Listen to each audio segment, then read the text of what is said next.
Thank you for those of you to making it so early and punctual after a fun night yesterday.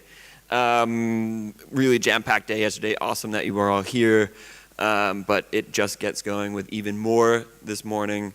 I would like to briefly just introduce the next panel. So we are kicking it off today with TikTok, focusing on everything from how to target young audiences through this platform, but also the risks of using TikTok. I'm sure all of you have thought about these questions, but we have really an amazing panel brought together today. Patrick Swanson, the head of social media at Austria's Zeit and Bild. This is a part of the ORF, the National Broadcasting Corporation in Austria. He will be moderating today's panel. He's an award-winning digital journalist and oversees the largest news pages on social media, engaging over 2.3 million users across TikTok, Instagram, and Facebook. He specializes in innovative digital storytelling to captivate young audiences. So you'll hear a lot about his project today, but also from three amazing panelists. So not to take up any more of your time, I will jump in here and I will close the session off in an hour. Thank you. Thank you very much, Ryan. Can you hear me? Yes. It's very nice to be here on this morning. Thank you for making it to our early session about TikTok. We are going to be speaking about how to reach young audiences on this platform, which is what we're all focused on in our work. This is an incredible opportunity, I think, for publishers, but it's also a big, big challenge, and it's a platform that comes with large challenges, and we're going to dive into those as well. Before we get started, I would just like to very briefly introduce my background and also my perspective on this, because TikTok can be a contentious issue, and I think it's important for you to know transparently where I'm coming from here. I have been head of social media, as Ryan said, here in Austria for our news department at ORF for 10 years, and as many publishers have, we've struggled with the question of how to reach young audiences, and we started with Facebook, as many people did, and moved on to Instagram, as many people did, and then we got on TikTok 1.5 years ago. And we have 400,000 followers now on our TikTok account. Maybe we can show it, I'm not sure. It's up. So this has been a success for us. This account, we do well with it, and I have to say that I'm very surprised about that, because when we started 1.5 years ago, I thought that this would be a great challenge. I thought that it would be very difficult to do the news on TikTok for a variety of reasons, but it has proven to work well. And I think that it gets to a key and important point of what we're going to discuss, which is, why is it so important to reach young people with the news? And do they actually care about the news? I am very often confronted with this preconception that young people don't care and you can forget about it and you're never going to reach them. This, I think, is completely wrong. And the reason I think that is because I find ways to measure our work. And so what I do a lot is I go to schools. I get invited to speak in classrooms with students, 14-year-olds, 15-year-olds, 16-year-olds, about our work. And it's a very interesting experience for me, because I would go into these classrooms, and oftentimes the teachers who are older would warn me beforehand and say, Mr. Swanson, you need to understand, they have no idea what you're talking about. And I would say, well, let's see.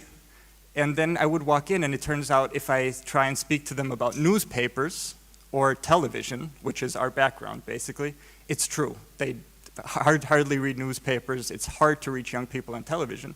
But when I ask them, well, are you on TikTok and do you follow our account on TikTok, all the hands go up. And this is surprising for the teachers as well. And this is how I get to measure the impact that we have. Of course, and this is going to be a large part of our discussion, I think, the platform has tremendous challenges. We have an unpredictable algorithm. It's like a casino sometimes. We have issues with content moderation. And we also have the fact that the platform might be banned or is already being banned on government devices. There is talk of a complete ban in the United States and Montana right now. And so this is something that we have to grapple with, I think. And thankfully, I have a great panel to discuss this with three journalists who are doing incredible work on this platform, who are really pushing forward the boundary of how to do serious news and to do community building and audience engagement on this platform. And I would like to hand it over to them now, just briefly in the beginning, so that they can introduce their projects. And I would like to start with Johanna Rüdiger from Deutsche Welle, who is head of social media strategy there, and also has a project where she does TikTok on her own, where she has news about Germany, about Berlin, about German politics in English for an international audience. And so, Johanna, if you could just take it away and explain what is the magic, what are the secrets that you use to be successful on TikTok? Yes, hi.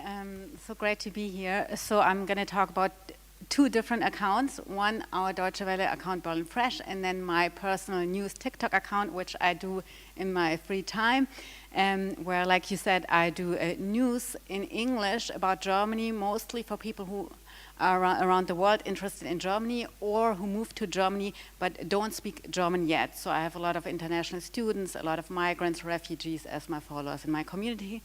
But I also started as the head of social media strategy at Deutsche Welle's Culture and Documentaries department.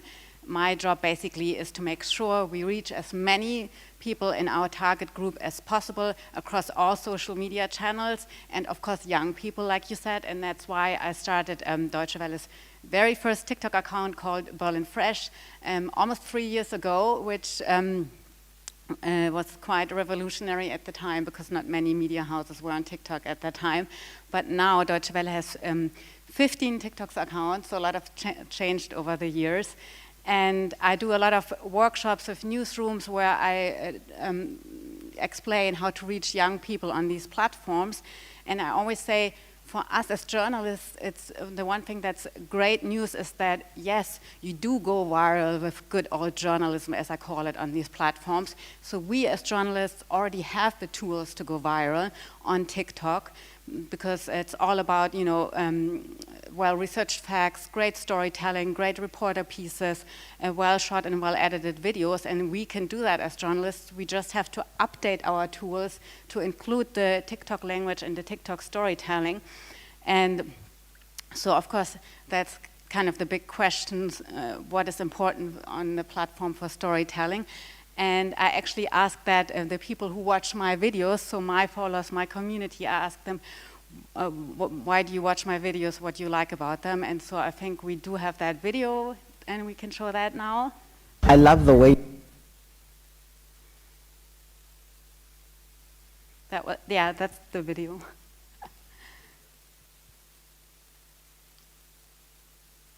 you explain the news, because it's very easy for me to understand, but most importantly, the way you explain it helps me understand how it affects my life. Best, unbiased, quickest news source that I can ever imagine on TikTok. I love your hooks that makes me stop scrolling and I know right away what I'm gonna get from the video. I like watching Joanna's TikToks because although they are news, they are not boring. The way she's speaking it to us, it's in the TikTok lingo, so never boring and fun. You're very relatable, you try to answer all of our questions and even make videos with us in the live streams. It's really nice to have such a community.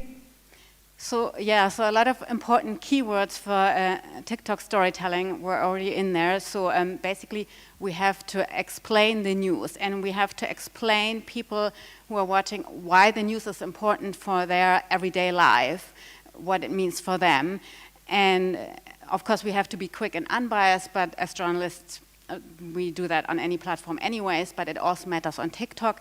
And then we do have to have that hook, that first sentence that stops people from scrolling, because we all go through our feeds like this or like that. And so we have to have that thumb stopper moment, that first sentence that draws people in. And then in the first couple of seconds, we have to show value. We have to show the user why they should stick around and watch the video. What is the personal utility?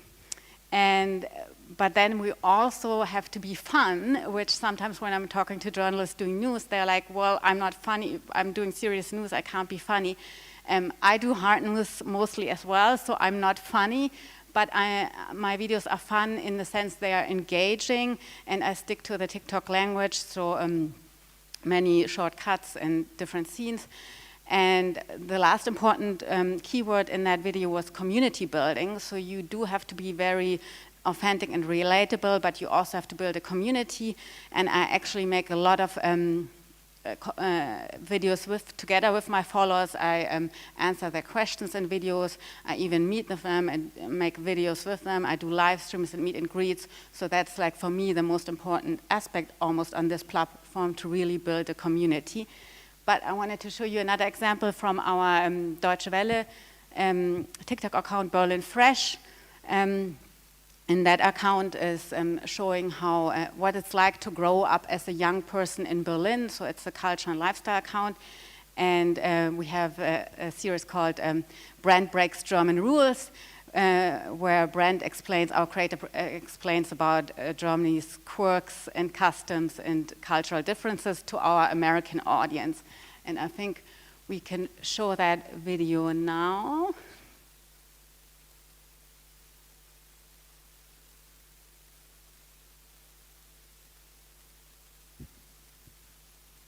I feel like That the sound was okay already. a beer. Let me try out a Berlin Huh? Excuse me, how old are you, young lady? 16. What are you doing drinking beer? I like drinking beer. But what would your parents say? Don't drink more than 3. Oh my god, I'm calling the police. You do know I'm allowed to drink beer, right? Huh? In Germany, the legal age for people to drink beer and wine is 16. And if you want to buy spirits, you need to be 18. No way! Actually, I might get a 4th. Do you want one? Sure. So that worked really well for us because it was a very debatable topic for our American audience, because the drinking age, as you probably know, is quite different there. And this is an example for TikTok language, because on TikTok, we as creators like to present information in skits. I mean, that was like a lifestyle example, but you can also do it with news. The Washington Post mostly does news with skits. And so that is an example for the TikTok language. But I wanted to quickly show 2 last videos, because I wanted to show you how you can do very serious topics on TikTok as well. And I wanted to show you some videos of our concentration camp explainer series, because as Deutsche Welle, for us it's very important to do Holocaust remembrance and explain the atrocities that happened. And of course we do that in like really long formats and documentaries, many different sorts of content. But up to the summer, last summer, we had never done a 30-second Holocaust explainer. So I really wanted to do that. But of course, we had a big discussion in our newsroom. Should you do that? Should you do Holocaust explaining in 30 seconds on TikTok? And the answer is yes, you should and you can. And we partnered with the first former concentration camp, so the memorial called Neuengamme. They were the first on TikTok, and we did a 7-part series with them. And our users were so interested in it that one video of that series was our most watched ever video on the platform in all of 3 years. And it also worked really well on all the other platforms as YouTube Shorts. It had like 12 million views, as TikTok, almost 10, Instagram Reel, Facebook Reel, sort of the same. So I wanted to show you the first video from the series that kind of introduces the series, and then our most viral video. So if we can show that now. Is it possible to educate people about the Holocaust on TikTok? For some people, reporting on a concentration camp like this one is not a topic for TikTok because horrible atrocities happened here. And TikTok is seen as a platform for fun. Almost 8 decades after the Holocaust, I'm visiting a former concentration camp that's actually the first on TikTok. You made a video about this window and it became your most viral video. Why? Well, if you take a look at the window, what can you see? It's actually a swastika. Yes, I think it's important to show that symbols such as this one are not simply pretty patterns, but actually stand for a huge amount of atrocities that took place here. Yeah, and if we just want to show the second video right after that, which became our most viral one. Do at a former concentration camp. Number 1, don't forget where you are. In this concentration camp, thousands of people were killed. Don't worry about your outfit. We don't have a dress code, but do worry about your shoes. The ground isn't meant to be easy to walk on here because stones like this one symbolize the pain and the suffering that the prisoners had to endure. Don't judge how others behave. There was a family who took pictures of their toddler in the exhibition, which seems inappropriate, but this toddler's great-grandfather had been killed here. This was the way of the family to say, we're living despite the murder of our relative. So our users told us in the comments, of course we want these kind of topics on TikTok. We use TikTok for information and for explainers, and it was a very debatable topic, and also the reason why it worked is because we used the TikTok language. Again, you know, we have a hook, we have different scenes, and we have instead of doing an interview with the volunteer who worked at the former concentration camp, we had him speaking directly to the camera to make it more relatable and authentic. Okay, thank you very much, Johanna. Let me ask you one question before we move on the Holocaust series and maybe your account in general. You mentioned there was some pushback in the newsroom and some debates over whether this was a good idea to do. How did that debate unfold? How could you argue that this was a valuable project? Well, because we noticed whenever we do pieces on Holocaust remembrance or Holocaust explainers, we have young people who are very interested in the topic, but don't know much about it. Like many of our American audience didn't really know about concentration camps. So our argument was we have to reach them on the platforms they are on, and have to meet them with their because we partnered with the first former concentration camp on TikTok, we already had sort of that, we had that experience with them, and they knew how to do this topic without being, you know, inappropriate. Okay, thank you. With that, I would like to move on to Diana from Gen in Romania. You have also been successful on TikTok with reaching young audiences, also on Instagram. And from what I gather, you really identified that this was something where traditional media in Romania was perhaps failing or was not really adequately addressing young people, and this is why you founded Gen. Could you explain the idea behind it and what you're doing in Romania? Yeah, so first of all, I'm very honored to be with such lovely ladies doing stuff, and thank you so much, Patrick, for the introduction. I'm Diana, and I define myself as an activist. I've been working for 6 years and a half as a civic activist in Romania. I keep saying that I used to have a life before that, and holidays and weekends, and I heard there are people still doing that, so good for them.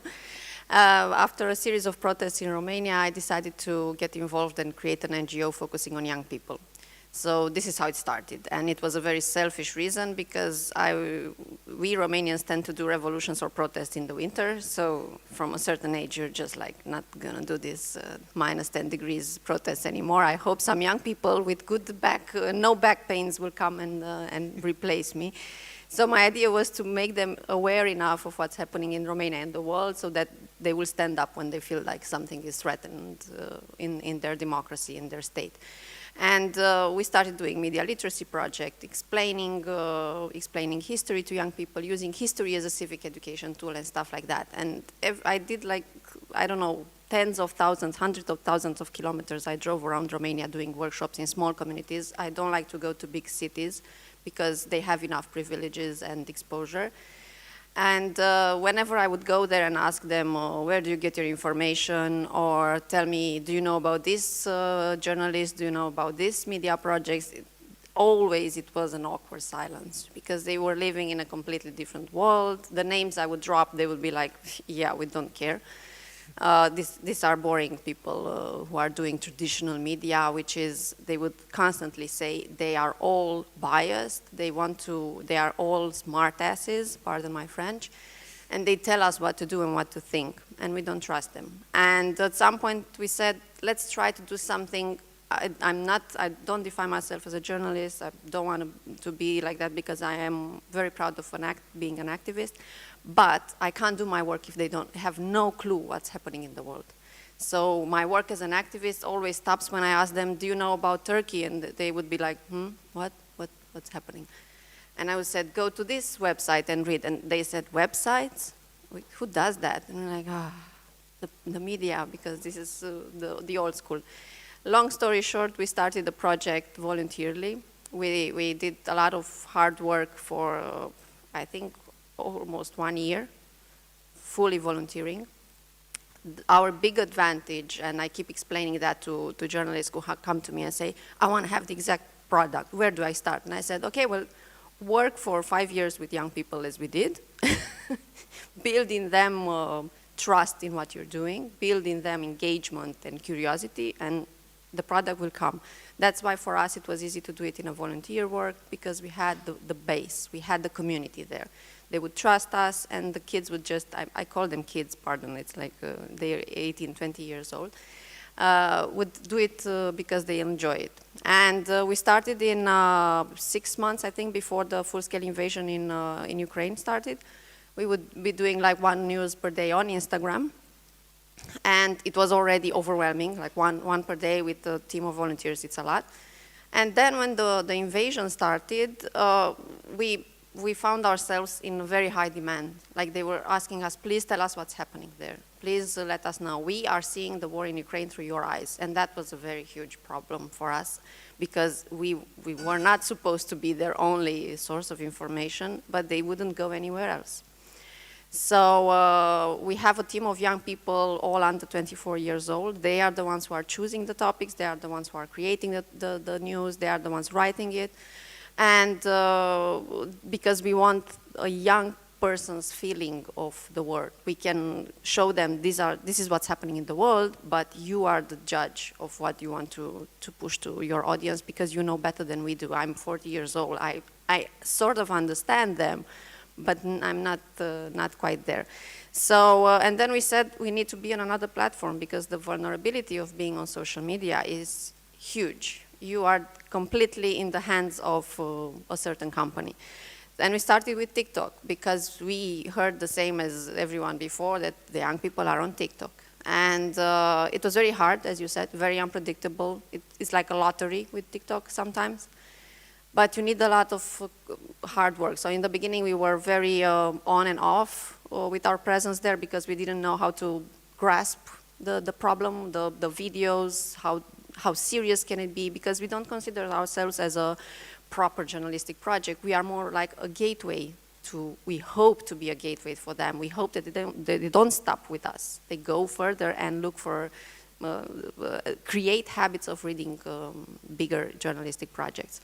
So we then joined the accelerator facilitated by IPI, and we met Joanna, and that's the definite milestone for us of understanding a little bit TikTok, because she was very generous in sharing with us actual helpful tips, not yes, TikTok should be like this, like most people do, and it really helped us. And I can, if you have it ready, we can show a few clips. They are in Romanian, so I'll talk over them, so we don't get bored unless you feel like learning the difficult Romanian language. We have 3 styles, let's say, of content on TikTok, and this is Vox Populi. We started it, I think, in the first months on Instagram, and we moved it also here. And the concept is very simple. One of our reporters, this is Denisa. I've known her since she was 14 years old. I've been working with her very close, and she's one of the most amazing people in my team. She's now 19 years old, and she's going out and asking regular young people on the street about certain subjects. In this case, we had a discussion about cyberbullying. And this is a commercial product, because we have we started having a lot of offers from companies, because they don't know how to reach the young audience. So we are amongst the only projects in Romania who are reaching young audience in a serious way. We are not focused on politics. We're only focused on what's relevant and useful for young people. But because we are not one influencer, because there are many young influencers in Romania, we are more trustworthy, because we have a team of young people who argue about the news, filter each other, censor each other sometimes. So that builds trust. When you only have one influencer, then that influencer, being young, could at some point just go wild, as we saw in so many. So that's why we are a bit more trustworthy for brands. This is another type of video. This one is, I think, last week. Our teachers are in a strike right now, a national strike in Romania, and we announced it to the young kids. And it went pretty viral because we explained in a very short 30 seconds clip why they are protesting. And this is very important for us, because a lot of young people would be against the strike, because it would affect their year, ending of the year, but we managed to explain it in a way so they would say, okay, now I get it. So this is basically what we want to do. To, at the end of a clip on TikTok, for them to say, I get it now, I will go and look for more. Because we can't cover everything with what we are doing. So basically, this is what we have been doing in the last period, focusing a lot on TikTok. I think we have tripled our audience since we started working with IPI and Joanna, and we are posting every day. Raresh, Rebecca before you saw, and Denisa, they are very young. They are the only ones who are doing TikTok because we separated our team. We decided that you need brains for TikTok and another set of brains for Instagram. And they are posting every day. And it's the only project, and I've done like hundreds of projects coordinated in my life, where I can disappear for a week in other works, not holidays, unfortunately, but it's still going. So, and I take the phone and I look over it and I'm proud of what they're doing. So this is my goal, to be able to disappear at some point from this. Okay, thank you very much, Diana, fascinating.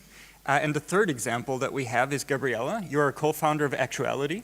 You're based in Spain, and you have really taken the Spanish-speaking world on TikTok by storm. You have huge accounts, and you're also natively focused on TikTok, which is different from other publishers who maybe started on Facebook or Instagram, as we have. So what is it that Actuality is doing so well in the Spanish language on TikTok that you think really makes you at the forefront of this trend? Yeah. Hi, everyone. Thank you so much for listening to my TikTok chat.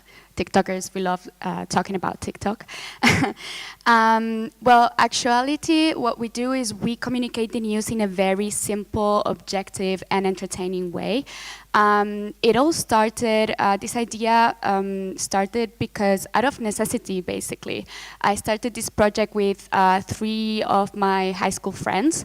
And the idea, it all started in like 2015. I was living in London and all this Brexit thing was going on.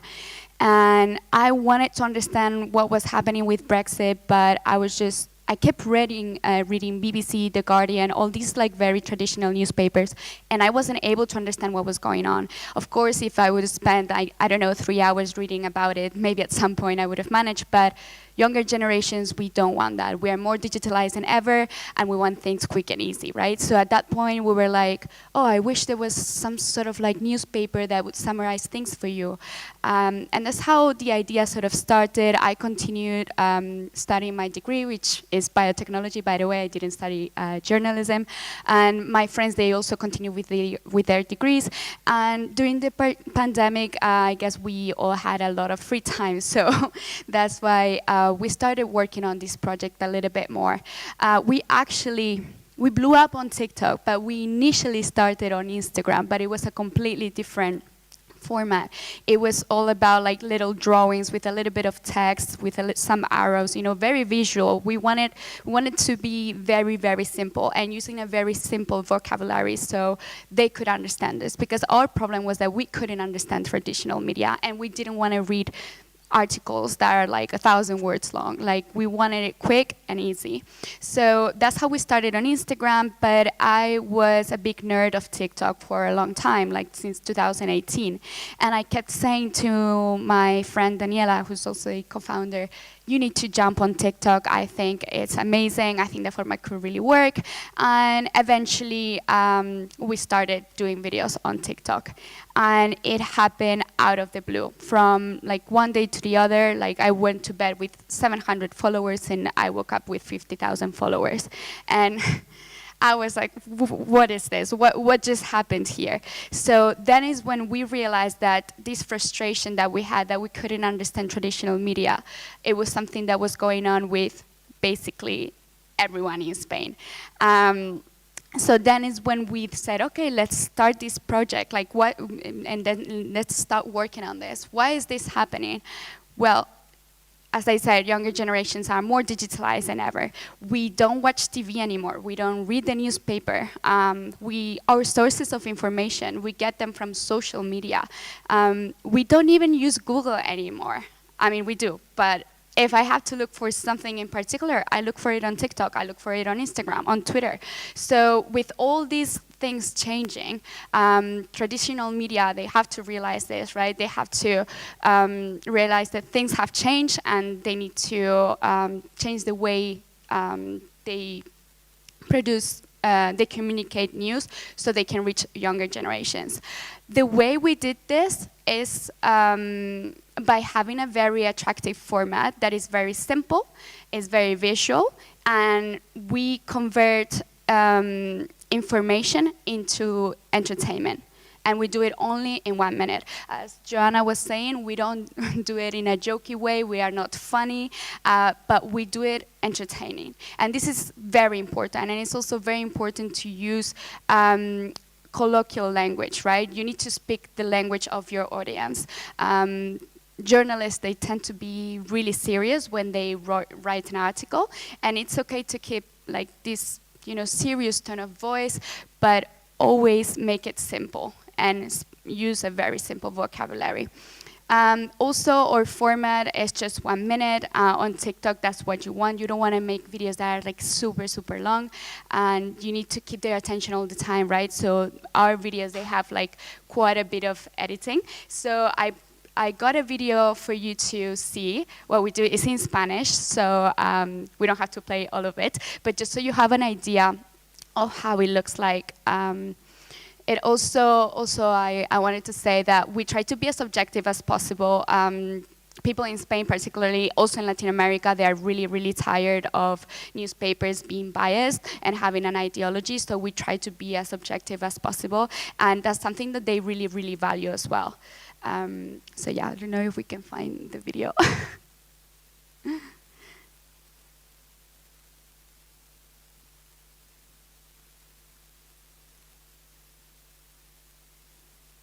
So this is a video about the regional Spain elections that are happening now in the 28th of May.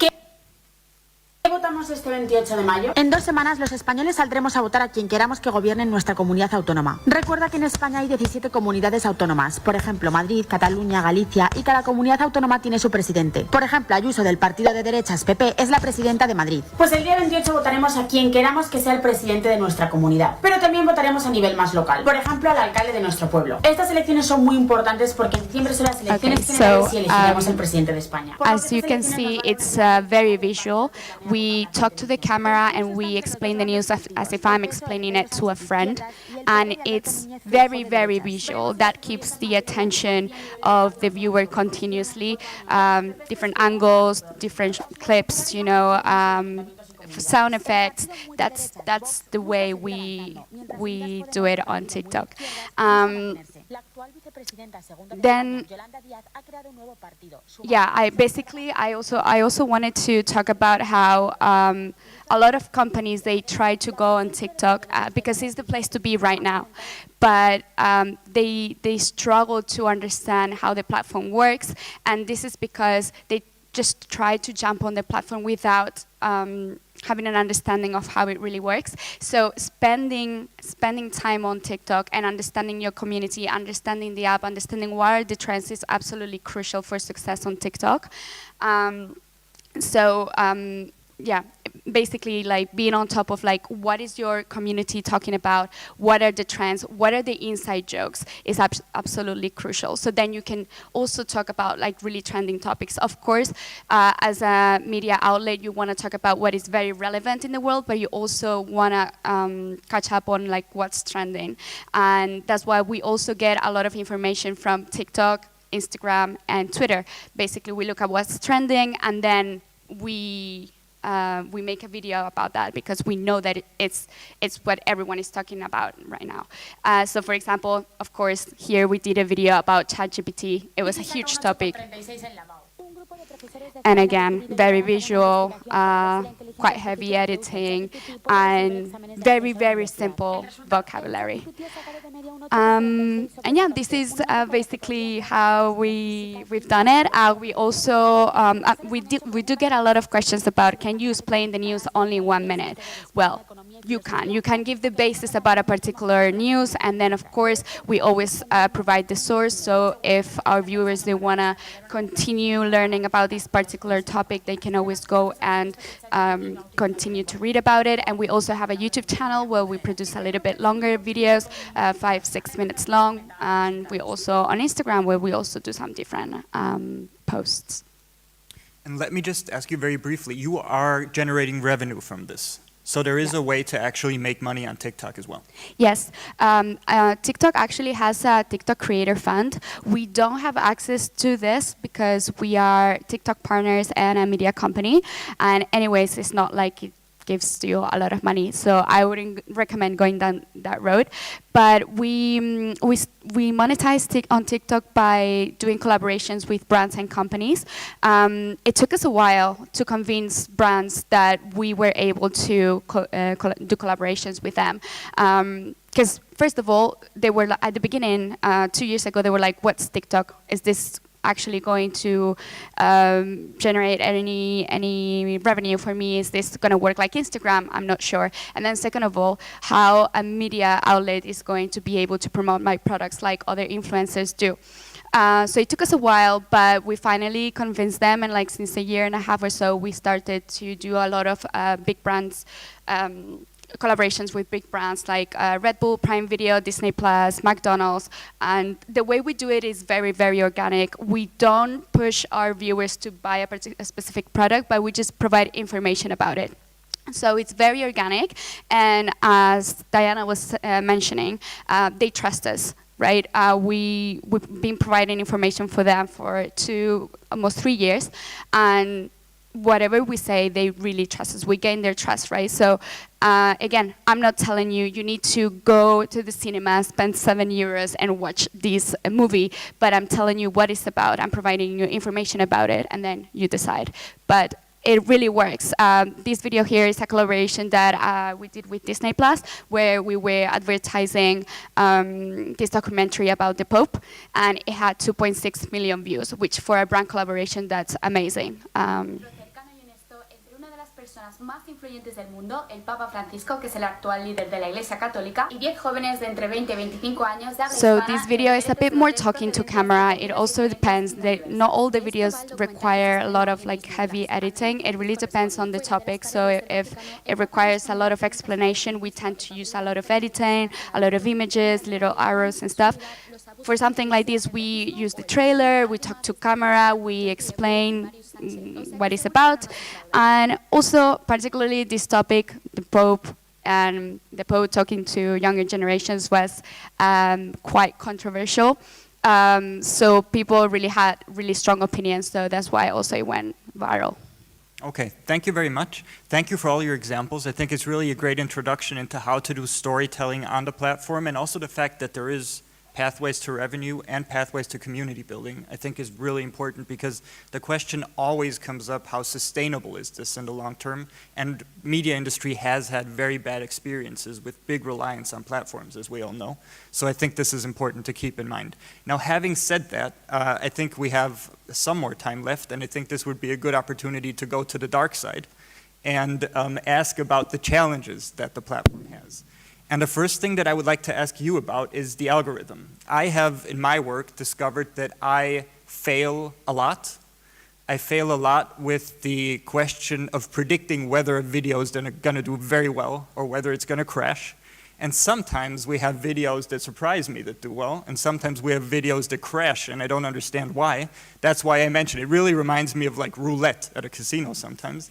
Is this, Johanna, is this an impression that you have, or how do you deal with the fact that you can't always know beforehand what you're going to get? I actually disagree.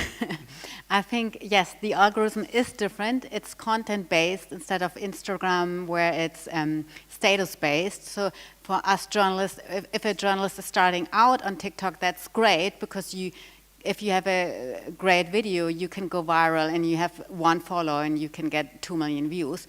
On the flip side, if your video doesn't provide value, then you can have 2 million followers and you can have 5,000 views. And I think this is what you mean by sometimes, like you said, the lottery or something like that.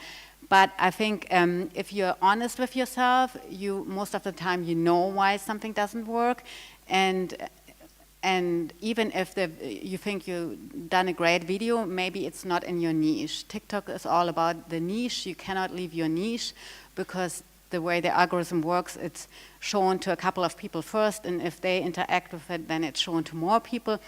For me, for example, my niche is news, hard news about Germany, and since it's my private channel, I do in my free time. Sometimes I want to do fun, sometimes I'm traveling and I want to do, 3 things you can do in Rome, but nobody wants to see that from me. So it can be like a great video in the sense I worked really hard on it, but it still doesn't work because then it doesn't get the views and people actually comment, what are you doing there? When are you coming back? I need my news from Germany. And then, I comment back, I'm like, relax, I'm just here for a weekend. I'll be back on Monday. So I think sometimes we feel the algorithm is unpredictable, but if you're being really honest with yourself and look at the video, I think it's most of the time it's about it doesn't provide the value for your user, and your user follows you for a specific reason, and that's why sometimes it doesn't work. But it's very content-based, which is good for us journalists because we know how to do content. Mm-hmm. The question that I have about that, do we always know beforehand that it's only content-based? We know that there have been some reports about certain keywords, for example, that might have been suppressed in the algorithm, or we also know that influencers sometimes don't spell words in the exact correct way because they think that the algorithm is going to limit distribution of certain keywords that are in the videos. Diana, is this something that you have thought about with your work? Yeah, for us it's easier a little bit because it's in Romanian, so, so not so many people know the language, so we can get away with some things. But yeah, they're pretty ruthless sometimes with topics. From our experience, they don't like it when you're getting political. They would like you to be more on the light side of things for our channel specifically. But at the same time, I think we should be there as long as the party will last, because otherwise other people will be there, and they are doing a great job for it, unfortunately. But what we discovered, and I think it's also an interesting topic, because we don't have so much intel on who's on TikTok, let's say in Romania, but what we discovered is that our most viral video that went over 2 million when we had like 5,000 followers or something like that, was from the wedding of a far-right leader in Romania. Where we went to cover, because we are a bit obsessed of not being the ones who are making fun of extremists, because that's the sure way of putting them in government. So we want to be there. If they are there, let's understand why people are supporting them, let's understand the vibe, let's understand anything. So we were there, I mean not me, but my team, 3 young people in the middle of nowhere at the wedding, and we posted it and it went viral because a lot of older people are on TikTok. And this is also something it's very interesting. So we have to fight the algorithm and go against the wave sometimes, because I think more older people, like my generation or older, are on TikTok and are making decisions about the future of the country based on that. So yeah, it's tricky, but we have to push back. Mm-hmm. Another thing that happens to us occasionally when we publish videos on TikTok is that TikTok has AI content moderation, which means that they pre-scan videos for certain images that are forbidden in the community guidelines, for example.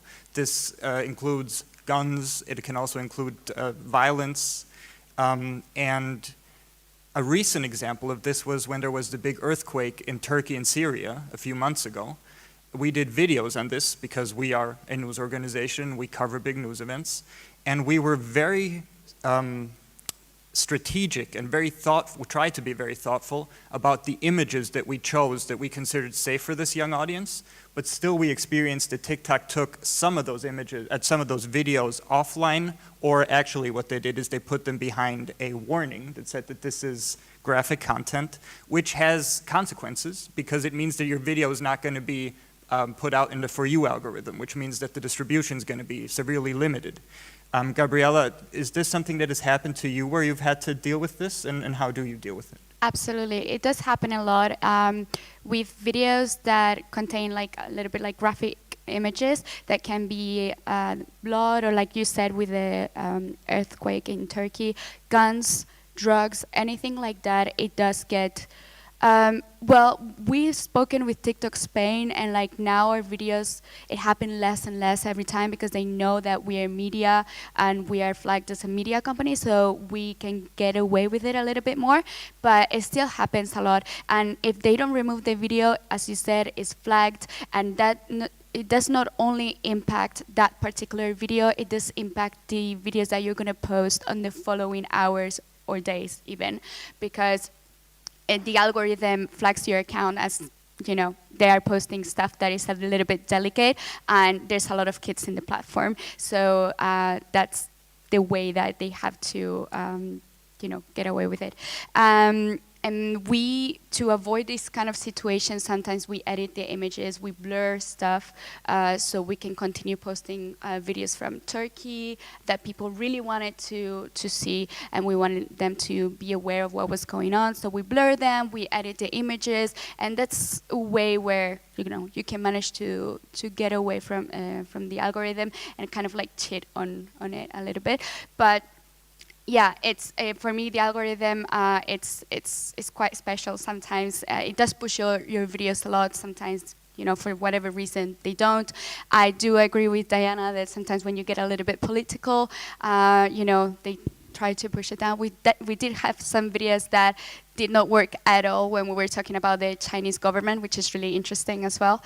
But yeah, you know, there's ways to get around it, and the good thing about this algorithm is its ability to make you viral out of the blue. Like maybe your video has 5,000 views today, but tomorrow it might have, you know, 13 million views. So. But these are real questions of press freedom as well, right? Because we are now adapting, in this space, we're adapting the topics that we choose to ByteDance and to whatever preferences they might have. And it's something that I think we need to be very conscious of if we're acting in this space. Have you ever had, Gabriela, like a thought where you said, oh, we probably shouldn't do that topic because it's not going to work, maybe they're going to suppress it? Yeah, absolutely. I mean, we always like, can we post this on TikTok? They're going to remove it, and we're like, we're going to try. But we know that it's going to be flagged, it's going to be removed. And when that happens, what we do, which is something that TikTok hates, but we do it anyways because our audience, they ask about topics, and then if we can't give it to our audience on TikTok, then we tell them, we make a video like, we've talked about this, we're on Instagram, so come check it out as well. And that's a way as well to bring audience from TikTok to Instagram. Johanna, as I mentioned in the introduction, governments are now thinking about or talking about potential bans of TikTok, at least on government devices. I know it happened here in Austria a few weeks ago. The TikTok is now banned on government devices. Is this something that you have to think about and it concerns you? Or do you think it is still very, very clear that the benefit is larger than whatever the issues might be? Well, I mean, right now, this is where our audience is at, so we have to go there. But I think in general, I don't like at all that to be dependent on any social media platform. I mean, we've seen what happens with Twitter. So, so actually, we in our editorial team at Deutsche Welle, we don't even talk about TikToks anymore. We talk about short-form video content, because a TikTok for us is an Instagram Reel, is a Facebook Reel, is a YouTube Short. So, meaning we learn the short-form video storytelling, and we mastered that now, and so we can move to any other app that will pop up. We are not dependent on TikTok. We've had that example with India where TikTok is banned, and then there is an app called Josh, which is sort of a TikTok clone. So we moved to that app and are successful on that app. So we are not dependent on, you know, the name TikTok. I just believe firmly that this short-form video storytelling is here to stay for us journalists, and so we have to master it. But we can move to any other app that pops up. So I think that's really important for any social media platform, that you don't want to be too dependent on it. I mean, we heard yesterday, I think Charlie Beckett mentioned that the problem we had a couple of years ago with Facebook changing their algorithm. Everybody was doing news videos and then they changed it. So I think it's true for any social media platform. You should never get too dependent on it. So, and this is why then you basically diversify. Yes. And make sure that you have a broad range so that you might be able to escape to another platform or to put more focus on another platform. Yes, I mean, we will move where our audience is. That's our main focus. So Diana, one more question to you, which is the question of trust, because you mentioned when you were talking that in Romania, much of traditional media is not trusted, and especially young people kind of are calling the bluff of traditional media. Do you think that you are more trusted? Do you think it's working? We are trusted because from the beginning, our model of NGO, let's say, was to not to do projects for young people by older people, but to involve them. So by young people, for young people. This is our motto. The two people who will take care of TikTok are 18 years old. So they trust each other more than they trust us, the adults. So this is basically very important. So it's very hard for companies who are trying to do what we are doing, and they are hiring young people, because you feel the difference of being in a project that you feel that it's yours, like our team feels with the project, and a higher person. So that's very hard. And I think it's a problem which is universal, that sometimes young people talk to us like they believe we want them to talk to us. So it's always like a double language with us. And it's very hard for us, the hardest part was, in order to build trust in the audience, was to push our team to be real. So we don't have, I think we have only one person in our team who has a little bit of background as a journalist, but the others are not journalists. So the idea is that it was easier for us to convince, like, fresh out of the high school young people to be real to the other people and explain news in a very relatable and easy way than it would have been to hire a young journalist and here it is, our platform, let's do it. It was very hard. So the trust comes from being real to them. And they are a very ruthless public. And I love it, because people would say, you might be influencing them. And I was like, you don't know young people these days. They are ruthless. Savage. Yeah, they are savage. Like, if you have some nuance that is not very clear and it's subjective, they will kill you in the comments and in private. You had this opinion that it's not okay, we don't, la, la, la. So we are very aware that they are the toughest public ever. So, and it's very good, because once they trust you, they come after you. I gave you my trust, what are you doing? Why is that comma not there? Why did you leave an extra space? Blah, blah. But, for example, when we switched to commercial, we came, I mean, not switched, but they started coming. As Gabriela said, at some point they come to you after a long while. We posted the first ad, let's say collaboration, and they were, what is this? Why are you doing this? What is this? And then we did the post and we explained, guys, this is how we work. We did volunteering for a long time, but this is not going to work forever. We try to do grants, but people don't understand what we are. We are in the middle of the road between being activists and journalists, and they don't want to trust, oh, you're only doing social media, this is not good enough. And you said we have to reach out to commercials. And when we explained, they said, yeah, we get it. And now when we have an ad and someone comes new on the platform and says, oh, this is an ad, you're trying to fool us, the community comes and says, Guy, do you want to pay for that? If you don't want to pay, then shut up and skip the commercial. So it's very interesting how they do. But yeah, this is for everyone who wants to reach the young people. Be aware, they are ruthless. And they will hunt you down if you don't keep your sincerity very clear. This is great to wrap it up, I think. We have, I think, 5 minutes for questions. Does anybody have a question for this great panel on TikTok that we have here? Yes, please, right here in the front. Is somebody? A microphone? Thank you. I think there's a live stream, yeah.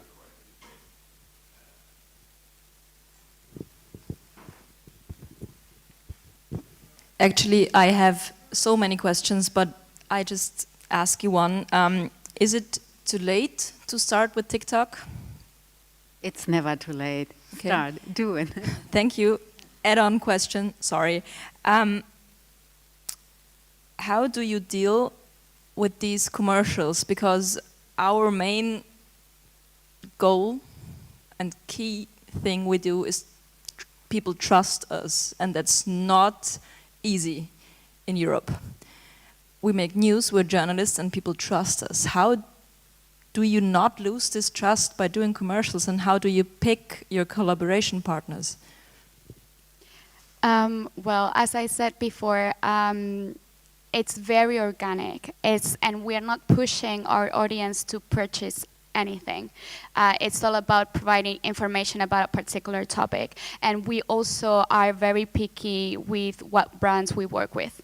It has to be organic, it has to come out like really natural, and that's why it works. So another example with Disney Plus, when Avatar was released, we talked about how they made the movie, how much money they made, how long it took to make that movie. So it was all about Avatar, but from an information point of view. So that's why they actually enjoy our collaborations, and they're not, well, some of them, they can pick up on them. They're like, oh, you are trying to, put here and that and here and there. But as Diana said, there's a lot of people who are like, well, they need to make money somehow, But yeah, we do it in a very organic way, and that's why it works. And it's because all about information, and it's not about pushing them to buy a particular product. And we select very, very well with which brands we work with and what kind of videos we make. Another example, we did another collaboration with the company in Spain that recycles all the glass in Madrid, right? So we went to the fabric sort of place where they recycle everything, and we showed our followers everything from the inside. What was the process, what they did with the glass, recycling, etc., etc. They loved it, because it's a kind of thing that no one has ever seen before. And that was a paid partnership, basically.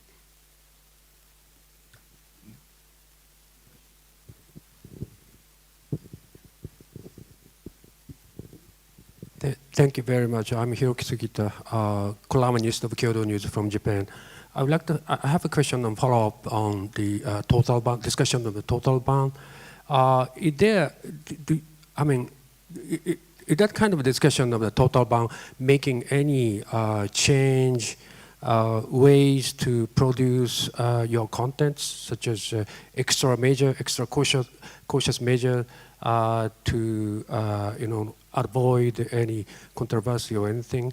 And simply, I just want to know that is that kind of total ban is possible in your own countries? I think because of the U.S. is trying to impose that total ban, but it's making it seems that going nowhere because so many young people are opposed to that idea. So I simply have a question of whether total ban is possible or not, and any change of the you could introduce to change the ways to produce your content. Thank you. Who would like to go ahead, Diana? I think even if they ban it in America, I was in the States in a few visits 1 month ago, and everybody was saying it's going to happen, prepare. And even if they don't ban it in Europe, which I think it's harder to do, if it's banned in the US, the wave will come. Because the young people in Romania, at least, are very connected to the coolness factor in the States. So if in the States it will stop being cool, then they will move to where it's cool. And but I think TikTok changed the social media forever. I don't think that's any coming back. So everybody will do another TikTok. Like Instagram, Meta is doing another Twitter. So I think if TikTok will disappear from the scene, someone else will do another TikTok. So our skills acquired on TikTok will be useful to go there. But I don't think in Europe it will be a total ban, in my opinion. Okay, we have time for one more question, I think. Hi, I'm Dorina from Lazy Woman, but I'm also creating TikTok videos on the side in Hungarian about feminism. They are educative and entertaining, and I experience a lot of harassment on the platform as a young woman talking about women's rights. I just wanted to ask if you react publicly on that at all, if you experience that well, and also how do you deal with it in the inside? Does it affect you mentally, and so on? Johanna, maybe go first, very briefly, maybe, yeah. Yeah, I mean, that's a problem on any social media app, I would say. And of course, it hits you differently if it's you personal. Like for me, it would be easier to deal with all the harassment on work accounts, but when it's my Johanna Rüdiger personal account, that of course feels very different. but I'm also quite lucky. I don't get a lot of hate in general, but the hate I do get is on topics and not personal hate, because my channel is not about, you know, Johanna doing stuff, but it's about a news topic. So I'm very lucky that I don't get much personal hate. But yeah, I totally know the feeling. Like, you get 100 comments where everybody's like, oh, thank you so much, you're my only source of news. And then you get one comment that's like, I think the most hateful comment I had, your eyebrows look like in a Michael Jackson Thriller video or something like that. And then I went to YouTube and Googled the video, and so yeah, it does affect you, and you do have to be careful. But I try to stick to the rules I have for my social media team, for my work accounts, where I'm like, don't engage with haters. You know, remind everybody that they should be discussing a topic respectfully, create a safe space on the platform. Gabriela, you agree? Yeah, absolutely. I mean, we don't get that much personal hate either, but it does happen sometimes. The best way to deal with it, I mean, we have a particular hater that has been there since day one, June 2020, and he's there every single video to throw hate. The best way to deal with it is with hate like that, just ignore it. And then if there's someone who is being, you know, a little bit hateful but has an opinion behind it, you can always reply to that comment, or with a video just giving your opinion and explaining why this comment is wrong, you know, especially if you're talking about feminism and all that. But don't take it too personally. The people is very brave when they're behind a screen. And also the great thing is your community will come and protect you. That's what I see a lot. Like, if somebody just says something slightly weird, I'll have like 10 comments from my community, and they're like, leave her alone, she's doing a great job. So that's always lovely then. Yeah, that's great to hear. Okay, thank you very much for this fantastic discussion. It was very nice, and thank you all for listening.